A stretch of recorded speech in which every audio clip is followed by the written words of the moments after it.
আজকে আমি আলুর দম রেসিপি নিয়ে এসেছি। আলুগুলোকে প্রথমে সেদ্ধ করে নিলাম। কড়াইতে 5 ফোড়ন, তেজপাতা আর শুকনো লঙ্কা ফোড়ন দিয়ে আমি আলুগুলোকে দিয়ে দিলাম।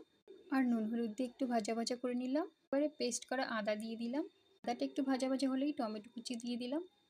টমেটোটা ভালো করে কষানো হয়ে গেলে অল্প পরিমাণে জল দিয়ে দেব আর বাকি মশলাগুলো দিয়ে দেবো। দিয়েছি এখানে জিরে গুঁড়ো, ধনে গুঁড়ো আর একটু লঙ্কার গুঁড়ো দিয়ে ভালো করে কষিয়ে নেব।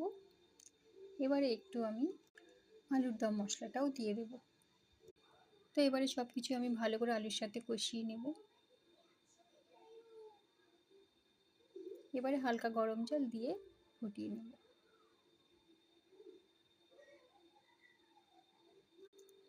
10 মিনিট ফুটিয়ে এবারে গরম মশলা দিয়ে নামিয়ে নেব।